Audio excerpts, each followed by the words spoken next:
Adik-adik mahasiswa, ketika saudara itu melakukan yang namanya sidang skripsi, itu banyak sekali pertanyaan-pertanyaan yang biasa diajukan oleh dosen penguji ketika untuk mempertanyakan keberhasilan ya, ataupun isi dari skripsi saudara. Mau tahu jawabannya seperti apa? Tetap stay tune di channel saya, kita bahas ini lebih dalam. Assalamualaikum warahmatullahi wabarakatuh. Nah, jadi adik-adik, saya kali ini mau memberikan beberapa informasi terkait dengan ketika kita ya, mahasiswa itu melakukan sidang skripsi, itu akan muncul banyak sekali pertanyaan-pertanyaan yang diajukan oleh para dosen penguji. Namun sebenarnya banyaknya atau sedikitnya pertanyaan tersebut itu tergantung dari isi konteks di dalam skripsi tersebut, ya. Jadi pada video kali ini itu saya mau sedikit sharing terkait dengan bagaimana sebenarnya cara kita menghindari banyak pertanyaan yang biasa dilakukan oleh dosen-dosen penguji ketika saudara sedang skripsi, ya, atau sedang ujian skripsi ya, sidang skripsi.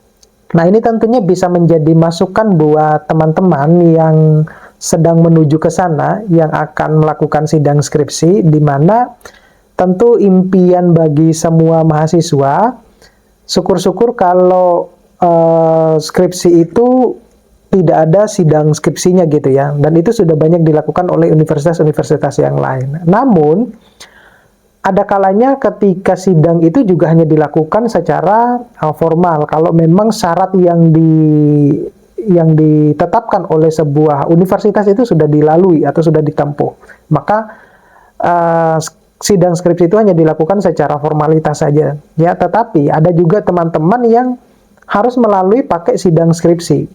Nah, di dalam sidang skripsi, seperti apa yang sudah saya sampaikan, itu akan muncul banyak pertanyaan yang disampaikan oleh dosen-dosen penguji.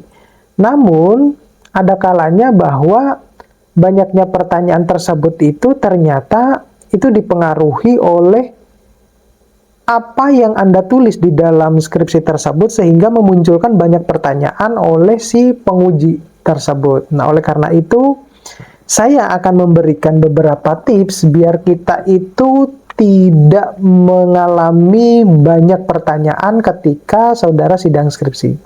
Apa saja kah itu? Yang pertama itu adalah tentunya kita harus mempersiapkan diri kita dengan baik. Nah, bagaimana kita mempersiapkan diri kita dengan baik? Persiapan yang saya maksud itu adalah Anda harus benar-benar menguasai semua isi yang ada di dalam skripsi tersebut. Kalau tidak dipahami ya apa yang ada di dalam skripsi tersebut, satu, Anda mungkin bisa bertanya langsung kepada dosen pembimbingnya ya. Tetapi sebisa mungkin karena itu adalah tulisan saudara, itu adalah apa yang saudara lakukan, maka sudah sewajarnya saudara itu harus memahami isi konteks yang ada di dalam skripsi tersebut. Jadi pastikan bahwa Anda benar-benar memahami isu-isu atau hal-hal yang Anda lakukan, yang Anda teliti selama skripsi itu berlangsung. Kemudian, direview kembali ya, terutama yang review literatur dengan baik dan kuasai teori-teori yang relevan. Ingat, kadangkala dosen penguji itu menanyakan hal-hal yang sesuatu hal yang kalau saya menyebutnya itu adalah intermezzo ya, sesuatu hal yang sebenarnya itu sudah ada di dalam buku skripsi, tetapi hanya untuk mengetes saudara itu sejauh mana. Nah, itu yang pernah saya bahas di video saya yang lain. Kemudian, pelajari yang namanya metode penelitian. Nah, di sini kebanyakan mahasiswa itu akan digubek-gubek, ya, akan diuber di metode penelitian. Nah, kalau metode penelitian Anda benar, berarti Anda akan mendapatkan nilai yang maksimal. Ya, saya menyebutnya seringkali ya, berdasarkan pengalaman saya, ketika saya menguji, ini berdasarkan persepsi saya ya, mudah-mudahan juga benar nih. Ketika mahasiswa itu mampu menguasai metodologi penelitian, maka semuanya akan dikuasai. Oleh karena itu, kalau semuanya sudah dikuasai, maka saudara sudah pasti akan mendapatkan nilai yang besar atau nilai yang tinggi. Nah, oleh karena itu, ini seringkali juga saya sampaikan kepada mahasiswa saya pesan bahwa kuasai yang namanya metodologi penelitian. Kenapa demikian? Karena di situ dosen itu akan banyak bertanya terkait dengan apa yang Anda lakukan selama penelitian. Kalau Anda menjawabnya asal-asalan, ngawur, dan tidak tepat, maka semuanya akan blank, gitu ya. Nah, semakin Anda ngawur menjawabnya, semakin salah Anda menjawabnya, maka semakin akan menimbulkan banyak pertanyaan.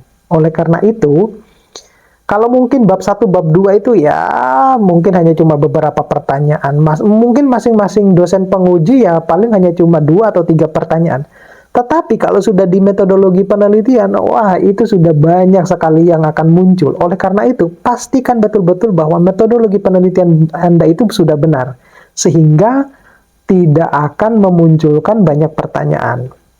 Jadi pahami betul-betul metodologi yang Anda gunakan dan siapkan untuk menjelaskan alasan pemilihan metode tersebut. Biasanya akan muncul pertanyaan, alasan apa Anda memilih metodologi tersebut? Nah, Anda kalau ditanya masalah itu, masalah metodologi, ya Anda tidak bisa menjawabnya bahwa berdasarkan penelitian ini atau berdasarkan penelitian pendahuluan, enggak. Ya, itu ada jawaban tersendiri. Nanti kita akan bahas pada video berikutnya. Diskusikan temuan dengan pembimbing. Ini penting.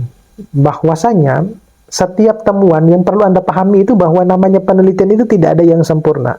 Oleh karena itu, kalau Anda menemukan sesuatu hal yang janggal ya atau tidak match dengan peneliti-peneliti sebelumnya, itu Anda harus bicarakan dengan dosen pembimbing. Mungkin di penelitian saudara Anda menemukan sesuatu hal yang baru dan bisa Anda klaim bahwa peneliti sebelumnya itu adalah salah gitu ya. Tetapi itu harus melakukan pembuktian yang benar-benar tidak bisa dilakukan hanya cuma cukup satu penelitian. Itu butuh dilakukan beberapa kali penelitian.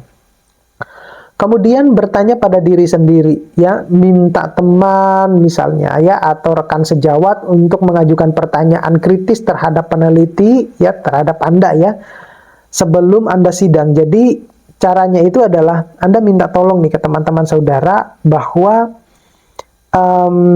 saya mau presentasi ini di depan saudara-saudara, teman-teman saudara. Tolong berikan pertanyaan-pertanyaan kritis, ya. Pertanyaan apapun gitu yang berkaitan dengan penelitian saudara itu sehingga Anda bisa punya bayangan bahwa kemungkinan saja pertanyaan-pertanyaan yang diajukan oleh teman saudara itu akan muncul di sidang skripsi saudara. Nah, sama itu ya. Jadi itu ada kaitannya dengan praktek ya. Kita praktek secara baik itu secara mandiri, tetapi lebih bagus kalau prakteknya di depan mahasiswa ya. Syukur-syukur Anda bisa meminta kepada dosen penguji ya, dosen pembimbing saudara untuk bisa presentasi di depan saudara, kemudian ya simulasi ya. Simulasi terkait dengan kira-kira pertanyaan apa saja yang akan muncul gitu ya. Banyak kok dosen-dosen pembimbing yang mau gitu ya, yang mau mendengarkan mahasiswanya, kemudian mengajukan pertanyaan-pertanyaan ketika sebelum mereka terjun ya, semacam itu. Kemudian fokus pada poin utama. Nah, maksud saya fokus pada poin utama itu hal-hal yang tidak perlu Anda sampaikan ya di dalam PPT, PowerPoint saudara itu ya tidak perlu Anda tulis di situ. Itu sebagai salah satu bentuk untuk menghindari banyak pertanyaan. Jadi biar tidak muncul banyak pertanyaan itu adalah hal-hal yang Anda tidak terlalu pahami atau tidak terlalu kuasai, ya udah jangan ditempatkan di PPT saudara.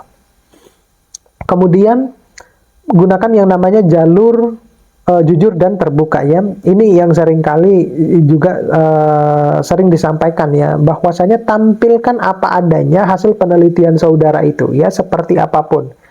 Ya, kalau misalnya hasilnya lebih buruk dari penelitian orang lain ya nggak apa-apa, nggak ada masalah, karena yang namanya S1 itu seyogianya itu hanya cuma sampai pada level untuk mengetahui saja. Jadi bukan untuk mengklaim bahwa penelitian saudara itu bagus ataupun bisa menghasilkan sesuatu hal yang lebih menarik gitu. Tidak.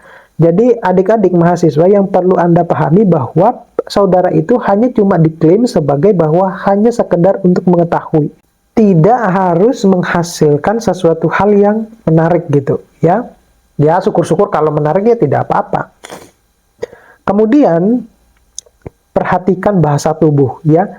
Seringkali saya kalau menyampaikan ke mahasiswa-mahasiswa saya yang akan sidang itu, usahakan kalau Anda presentasi itu adalah tatap dosen pengujinya, kemudian gunakan bahasa body language gitu ya, body language. Jadi itu akan sedikit mengurangi atau mereduce grogi kita gitu ya, terhadap ketika tampil di depan ya. Jadi kalau Anda merasa nervous gitu ketika tampil di depan, ya Anda bisa natap ya wajahnya dari dosen penguji dan tampilkan seakan-akan Anda itu percaya diri, tapi jangan over self confidence gitu ya. Kemudian berlatih untuk mengelola waktu. Kenapa berlatih untuk mengelola waktu? Karena ketika kita melakukan sidang skripsi itu kan banyak mahasiswa ya, banyak mahasiswa atau banyak peserta sidang. Oleh karena itu biasanya kalau ujian sidang skripsi atau sidang proposal itu akan diberikan waktu ya, batasan waktu. Misalnya hanya diberikan waktu 10 menit untuk presentasi, sisanya adalah tanya jawab. Ada juga yang 15 menit. Jadi tergantung dari banyaknya peserta sidang. Kalau memungkinkan bahwa peserta sidang tidak terlalu banyak, ya mungkin juga presentasinya akan lebih lama gitu ya.